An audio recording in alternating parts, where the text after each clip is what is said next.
या शिव महापुराण के पवित्र पंडाल में बैठकर जो एक बार शिव महापुराण की कथा को श्रवण कर लेता है, वो दुनिया में फिर कभी भटकता नहीं है। शंकर उसका हाथ पकड़कर उसकी मंजिल तक छोड़ता है। एक शक्कर का डब्बा है, उस शक्कर के डब्बे को छुपा दो, तुम्हारी मर्जी पड़े जहां रख दो, पर चींटी उसको ढूंढती। मिठाई का डब्बा है, छुपा दो, चींटी उसको ढूंढ लेती। उसी तरह भगवान के नाम लेने वाले को मेरा परमात्मा, शिव नाम को लेने वाले को मेरा शंभु, मेरा नारायण, मेरा राम, मेरा कृष्ण, उनको ढूंढ लेता। ढूंढ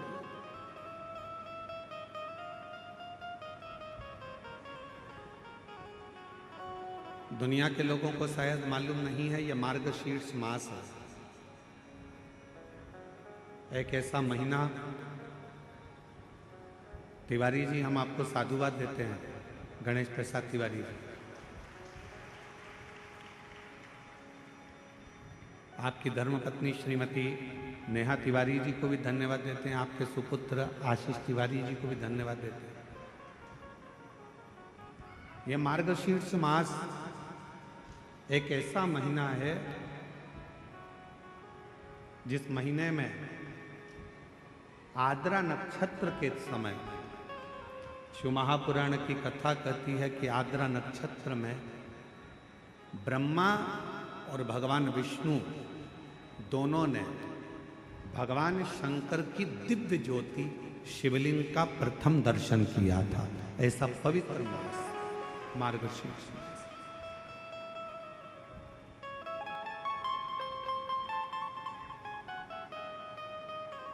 पूरे ब्रह्मांड में सबसे पहला शिवलिंग का दर्शन अगर किसी ने करा तो भगवान ब्रह्मा और भगवान विष्णु। और इसी मार्गशीर्ष मास में, जिस महीने में आप कथा सुन रहे, इसी मार्गशीर्ष मास के आद्रा नक्षत्र में, और आपको बताते हुए बड़ी प्रसन्नता हो रही है कि वो आद्रा नक्षत्र इसी कथा के बीच में पड़ेगा 9 तारीख को, 9 नवंबर।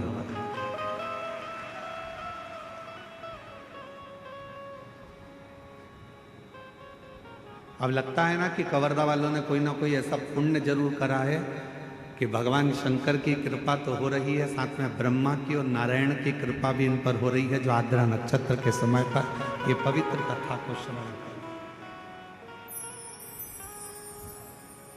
शिव महापुराण में तो यहाँ तक वर्णन किया गया है कि यदि मार्गशीर्ष मास के आद्रा नक्षत्र के दिन ब्रह्म मुहूर्त से लेकर शंकर के शिवलिंग का दर्शन कर लेता है, तो उसकी जिंदगी में उसने कितने भी व्रत करे, उपास करे, उन व्रतों में, उन उपासों में अगर कोई त्रुटि रह गई है, कोई गलती हो गई, कोई यज्ञ करा, अनुष्ठान करा, साधना करी, तप करा, व्रत करा, दान करा, पुण्य करा, सत्कर्म करा, उसमें अगर कोई त्रुटि रह जाती है, कोई कमी रह जाती है,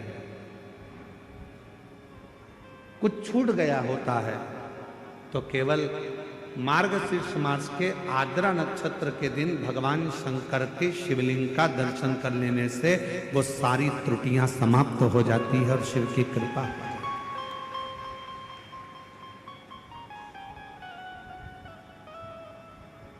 अब कितनी बड़ी कृपा है भगवान शंकर जी की कि ये 5 दिन की जो कथा है, 6 तारीख से 10 तारीख तक जो हो रही है 5 दिन की कथा, उसमें बीच में 9 तारीख पड़ रही है, और उस 9 तारीख को मेरे शंकर भगवान की प्रथम ज्योति का दर्शन हुआ, शिवलिंग का दर्शन हुआ आद्रा नक्षत्र के दिन भगवान शिव।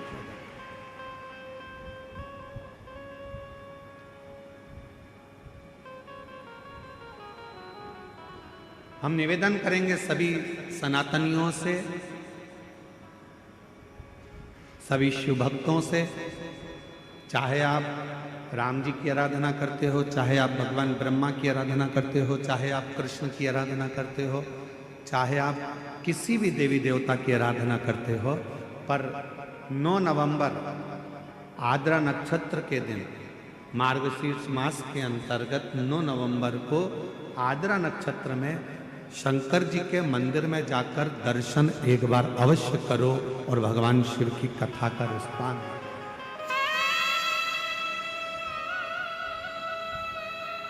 अवश्य।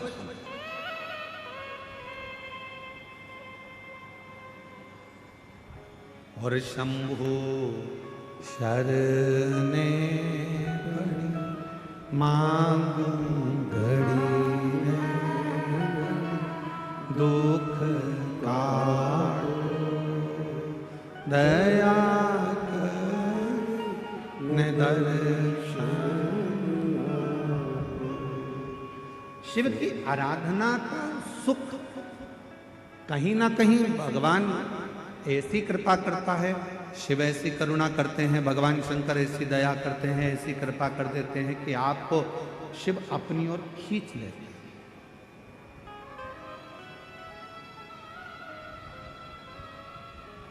जैसे देवराज नाम का ब्राह्मण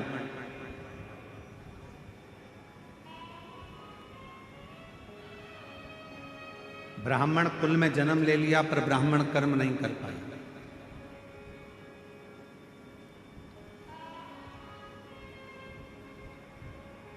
कुछ संसार में ऐसे लोग भी जन्म लेते हैं जिनको भगवान मृत्यु लोक में जन्म तो दे देता है, पर वो परमात्मा से जुड़ नहीं पाते।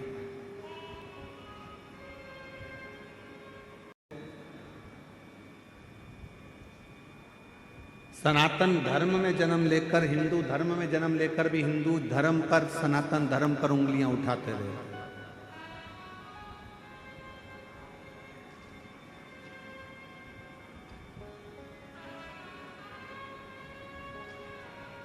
पर शिव कथा कहती है कि अगर भगवान ने तुम्हें मृत्यु लोक में जन्म दिया है, अगर इस संसार में आप जन्मे हो, मृत्यु लोक में जन्मे हो और भगवान शिव की कृपा आप पर हुई है, पूरा शरीर परमात्मा ने अगर अच्छा दिया है, तो भगवान को धन्यवाद देना और कहना कि मुझे मरते दम तक अपने चरणों में लगाकर रखना, एक लोटा जल चढ़वाते रहना और मुख से श्री शिवाय नमस्तुभ्यम बुलवाते।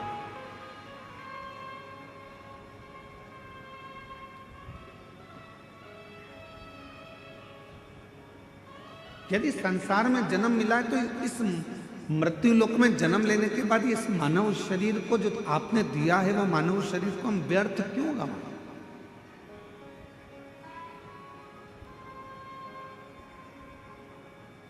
कितने दिन की कथा है कवर्धा क्षेत्र में? जम के बोलो जरा। 5 दिन की। अब 5 दिन की कथा में भी एक दिन तो तुम यहां से निकलने में, वहां से निकलने में, बैरिकेड कूदने में, यहां से निकलने में, वहां से निकलने में निकाल दोगे तो बचेंगे कितने दिन? 4 काय को बीच के 3 दिन, आखिरी दिन तो विराम का हो जाता है। कथा पूरी होते होते होते तुम अपने घर जाने की तैयारी कर लेते। समय ऐसे निकल गया।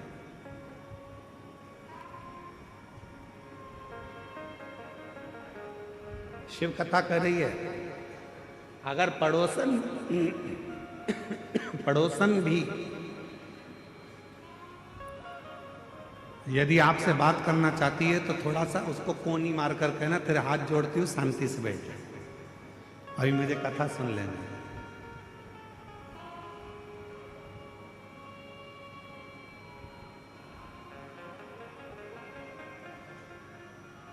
अभी हम आशीष तिवारी जी के साथ आ रहे थे,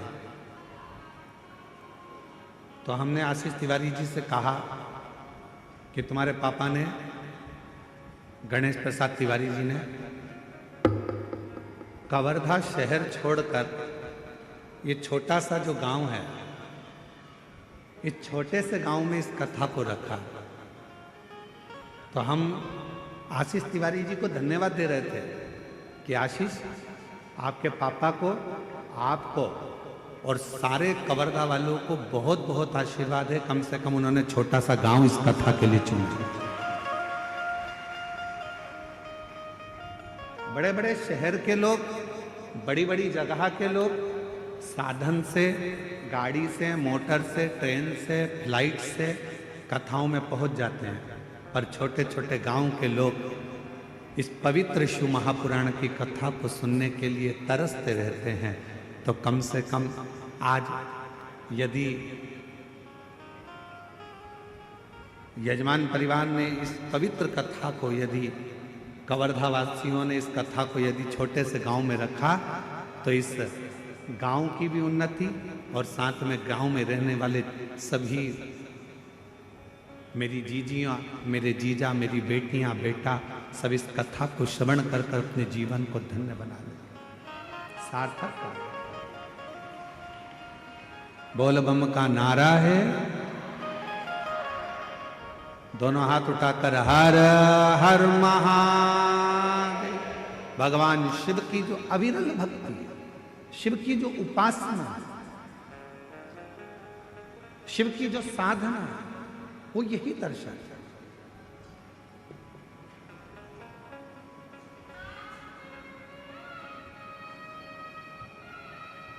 भगवान शंकर की आराधना, भगवान शंकर की साधना यही दर्शाती है कि शिवजी सबको संजोते हैं। एक देवराज नाम का ब्राह्मण कुल में जन्म ले लेता है। ब्राह्मण कुल में जन्म लेने के बाद भी वो ब्राह्मण कर्म नहीं कर पाता है।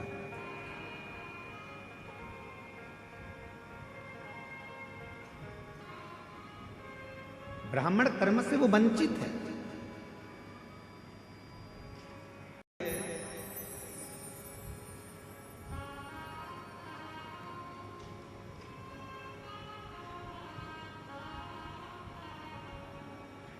अगर मनुष्य की देह मिले तो 3 चीजों से बचना। पहले नंबर पर है कर्ज, दूसरे नंबर पर है क्लेश और तीसरे नंबर पर है कलंक।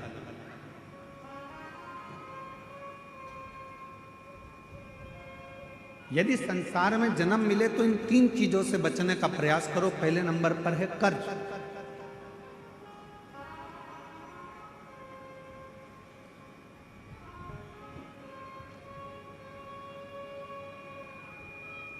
थोड़ा सा भी कर्ज हमारे जीवन में अगर हो जाता है, थोड़ा सा कर्जा आ जाता है, तो वो कर्जा बढ़ते बढ़ते बढ़ते बढ़ते एक दिन हमारी जमीन को, हमारी जायदाद को, हमारे मकान को भी बर्बाद कर देता है।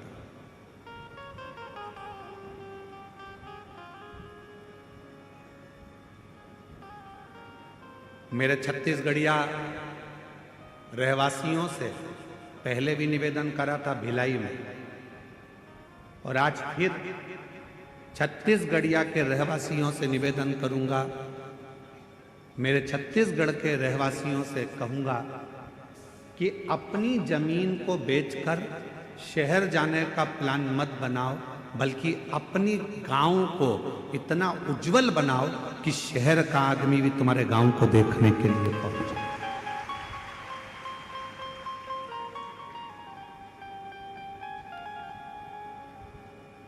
एक सच्चा छत्तीसगढ़िया, हम अपनी भाषा में कहते हैं जय जोहार।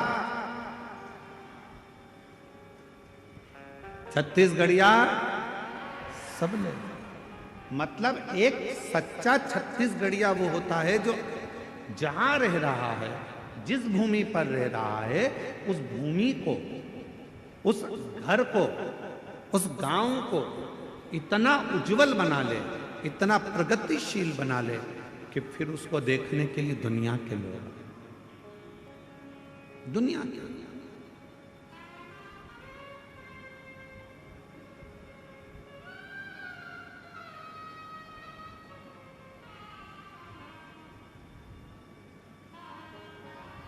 यहाँ जितने छत्तीसगढ़ के मेरे जीजी जीजा बैठे हैं, आप सब कोई साधारण नहीं हो।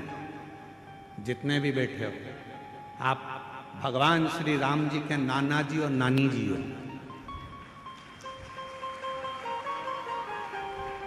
छत्तीसगढ़ वालों को ये गौरव होना चाहिए कि हम कौशल प्रदेश के हैं, माँ कौशल्या जी के गांव के हैं, और भगवान राम जी हमारे भांजे हैं।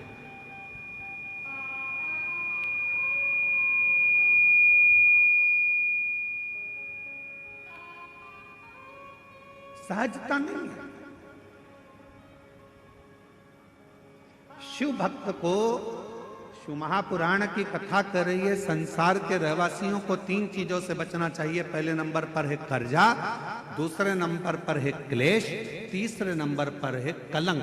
ये 3 चीजें जब व्यक्ति के जीवन में अगर हो जाती है तो पूरा जीवन बर्बाद हो जाता है, पूरा। पहला बच्चों कर्ज से।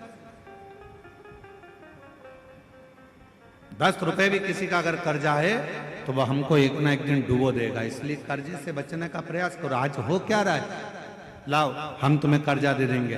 बड़ी बड़ी कंपनियां खुली हैं, बड़े बड़े बैंक खुले हुए हैं, जो दिन रात मोटरसाइकिल पे अपने अपने फ्लेक्स लगाकर दिन रात कहते हैं लो एक दिन में हम लोन देते हैं। गाड़ी पर लोन ले लो, मकान पर लोन ले लो, जमीन पर लोन ले लो, लोन ले लो, लोन ले लो, पैसा ले लो, पैसा ले लो। आज क्यों देने को तैयार बैठे? वो चाहते हैं कि आप थोड़ा सा लोन लोगे, धीरे धीरे वो चुका नहीं पाओगे तो एक दिन तुम्हारी जमीन भी चली जाएगी, मकान भी चले जाएगा, और मालूम पड़ा एक दिन जो रखा हुआ धन है वो पूरा बर्बाद हो जाएगा। समझ की जरूरत है। लोन देने वाली कंपनियां बढ़ गई, लोन लेने वाले बढ़ गए, पर अब समझ की जरूरत है कि हमको ना कर्ज लेना है, ना हमको क्लेश में रहना है, और ना हमको कलंक में रहना है। हमें तो शंकर भगवान की अविरल भक्ति में रहना है। शिव जब यह मानव देह कर्ज से बच जाए तो इसको क्लेश से बचाने का प्रयास करो कि परिवार में रह रहे हो, गांव में रह रहे हो, नाते रिश्तों में रह रहे हो, कुटुंब कबीले में रह रहे हो, कोई क्लेश नहीं होना चाहिए। आपस में थोड़ा साझा बनाकर, थोड़ा सा।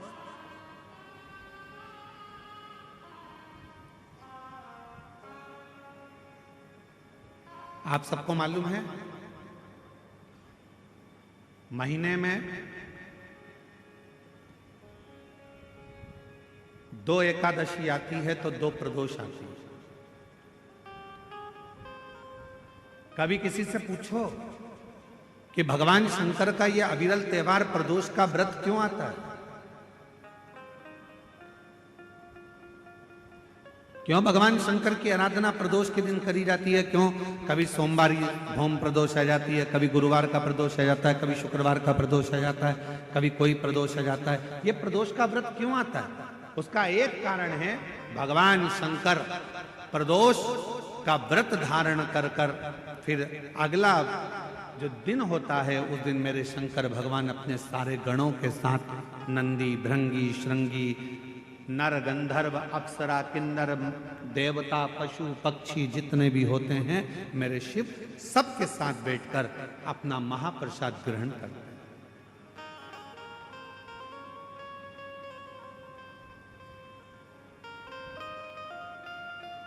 साथ बैठने पर हमारा क्लेश समाप्त होगा। आज के जमाने में 4 भाइयों का परिवार, एक इधर जा रहा है, एक उधर जा रहा है, देवरानी, जेठानी, ननंद सब अलग अलग क्षेत्र में जा रही, कोई सुनने को तैयार नहीं। तो शिव महापुराण की कथा कहती है एक कर्ज से बच जाओ, दूसरा क्लेश से बचो। हफ्ते में, महीने में एक दिन ऐसा बनाओ जिस दिन मेरे घर के पूरा परिवार एक जगह पर एकत्रित हो, भोजन करें, साथ बैठे, साथ बैठकर अपने परिवार की चर्चा। हम ये भी नहीं कहेंगे कि तुम किसी परमात्मा की आराधना करो कि साधना की आराधना, आप तो साथ बैठो, अपना मनन चिंतन करो कि हमें अपने घर को कैसे संवारना है, हमें अपने परिवार को कैसे संवारना है। हमें अपने बच्चों को उच्च शिक्षा कैसे देना है, आडंबरों से मुक्त कैसे करना। आज थोड़ी सी बीमारी आती है और लोग भटकना चालू कर देते हैं, यहाँ जा रहे हैं, वहाँ जा रहे हैं, तबीयत खराब हो गई तो यहाँ जाओ, वहाँ जाओ। हमने जब से शिव महापुराण की कथा बाची है एक बात हमेशा कही है कि सबसे पहले अगर शरीर में कष्ट है तो अपने गांव के प्राथमिक चिकित्सा केंद्र में जाओ, उसके बाद फिर शहर के हॉस्पिटल में जाओ, फिर शहर के हॉस्पिटल से जिले के हॉस्पिटल में जाओ, फिर जिले के हॉस्पिटल से फिर कोई बड़ी सिटी के कोई हॉस्पिटल में जाओ, कहीं भटको ना, जरूरी है। बड़े हॉस्पिटल में कब जाना? जब पहले छोटे हॉस्पिटल में जाना। बड़ा हॉस्पिटल वाला क्या करेगा? तुम्हारे पहले के हॉस्पिटल की फाइल दिखाओ, साहब ये हमने हमारे गांव के हॉस्पिटल में दिखाया था, साहब ये हमारे कवर्धा में दिखाया था, साहब हम फिर बिलासपुर पहुंचे, साहब अब हम रायपुर आए हैं, ये देखो हमने ये जांचें कराई है। छोटे हॉस्पिटल से बड़े हॉस्पिटल तक जाओ। पर आजकल व्यक्ति क्या करता है? डायरेक्ट बड़े में जाने की सोचता है। उसी तरह जैसे गांव के लोग इकट्ठे हुए और कहां जा रहे हो साहब? तो कहा हम अमरनाथ जा रहे हैं। कहां जा रहे हो साहब? हम केदारनाथ जा रहे हैं। तो हम उनसे पूछे, भैया तुम अमरनाथ जा रहे हो, बड़े हॉस्पिटल में जा रहे हो, तुम केदारनाथ जा रहे हो, बड़े हॉस्पिटल में जा रहे हो, पर ये तो बताओ कि प्राथमिक चिकित्सा केंद्र पहुंचे कि नहीं पहुंचे? पहले अपने गांव में जो शंकर जी का मंदिर है उसमें जाना चालू करा कि नहीं करा? पहले शिव जी के मंदिर में जाना चालू करा कि नहीं करा? आज का व्यक्ति अमरनाथ जाना चाहता है, आज का व्यक्ति केदारनाथ जाना चाहता है, पर आज का व्यक्ति अपने घर के पास में जो शंकर जी का मंदिर है वहां जाना नहीं चाहता। लोग देखेंगे, हंसेंगे, ताना कसेंगे, कोई कुछ कहेगा, कोई कुछ कहेगा। पहले चिकित्सा केंद्र, प्राथमिक चिकित्सा केंद्र जाइए, पास के मंदिर जाइए।